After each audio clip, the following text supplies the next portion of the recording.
Every lover of history has blind spots, but through exposure and equipped with an open mind, these historical blind spots can become new points of fascination.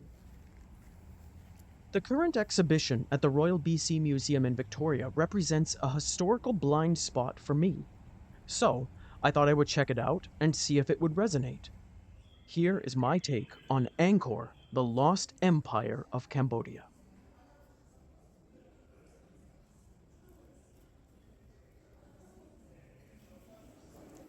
The Angkor Empire existed from the 9th to the 15th centuries and was at one time or another both Hindu and Buddhist.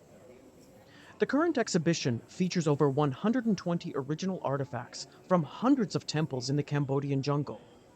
The most impressive and familiar of these temples is Angkor Wat.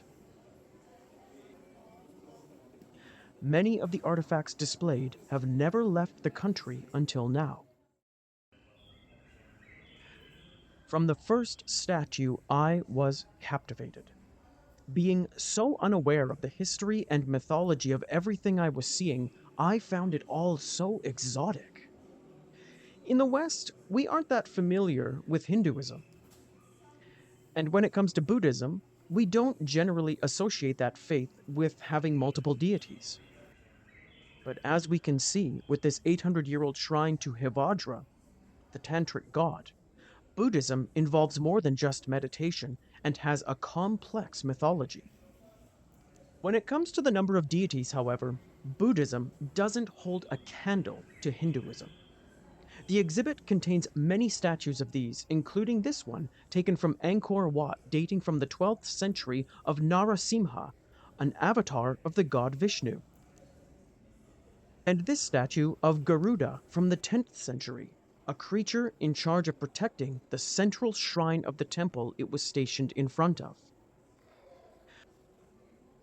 Other than supernatural deities, the exhibit highlights the occasional personality from the Angkor Empire as well. Most notably, King Jayavarman VII, the man who ruled during the height of the empire 800 years ago and who is most closely associated with changing the state religion from Hinduism to Buddhism. The exhibit features many other artifacts other than those of personages and supernatural beings, such as this extraordinarily detailed boundary marker.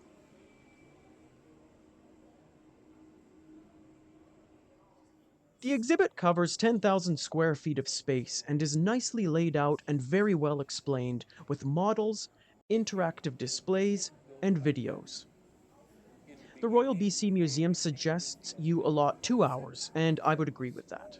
It may even take longer if you watch the accompanying IMAX film, which I also recommend. Now, a word on the exhibit book. The book is not included in the price of admission to the exhibit and retails for about $29.95, as you can see here in the sticker.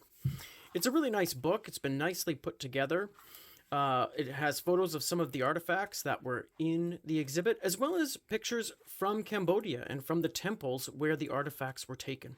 It also has some concisely written information about the Khmer people and the empire that the exhibit talks about. Now, the only nitpick I have with this book is I would have liked to see all of the artifacts chronicled in this book and not just a small fraction. Now, you might think, Caleb, that's way overkill. Who would chronicle all 120 artifacts in an exhibit book? But that's common.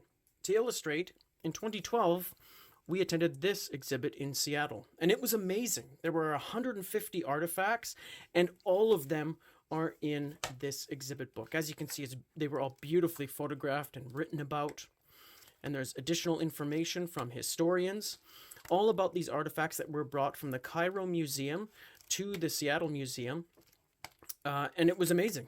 The exhibit was amazing. The book is amazing. I think it retailed for $20 to $30 American at the time. I think it was totally worth it. It's a great coffee table book and keepsake.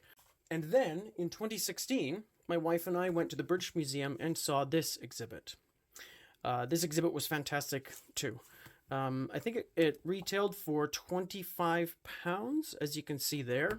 It's just under 300 pages, and once again, all of the artifacts are beautifully photographed and listed in the book, as well as tons of additional information and essays from historians chronicling anything that would pertain to this exhibit and the time period and the religions involved.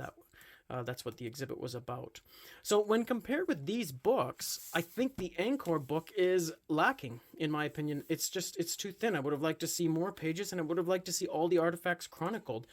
Sometimes when you go to an exhibit, you don't really want to spend hours reading. You just want to enjoy the artifacts and savor them. That's why you buy the book after, so that you can get informed and read more about what you saw. So again, this is a personal nitpick of mine. I still like the book. I still think it was worth the money. It's a nice keepsake of what I saw and to remember the exhibit by. For most people, this book will be enough. I would have liked to see more, but it's not a deal breaker. I loved this exhibition.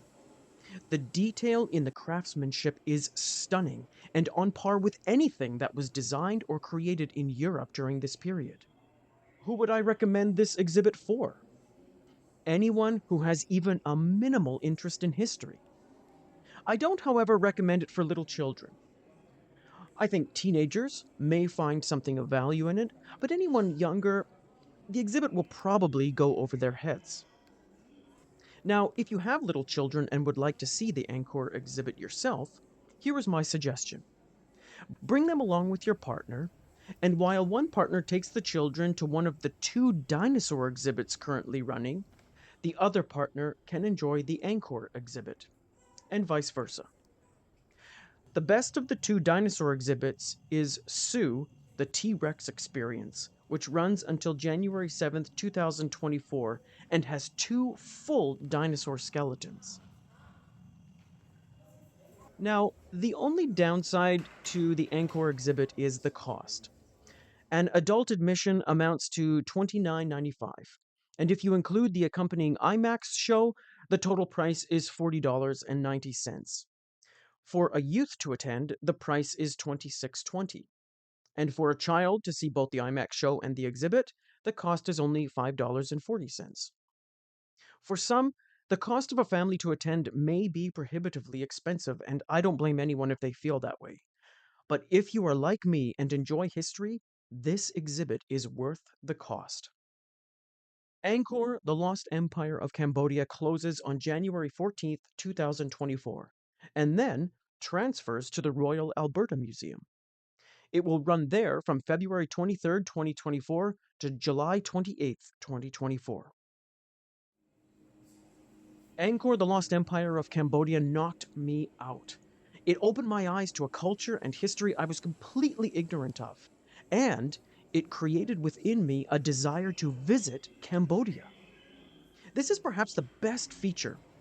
This exhibit will make you want to personally visit Angkor Wat and experience the culture of the Khmer people themselves, who are the descendants of this once great empire. If you have visited this exhibit, share your thoughts and feelings about it down below. And if you have small children or teenagers and have taken them to see it, I would also love to know what they thought about it. Thank you for watching, and I'll see you in the next video.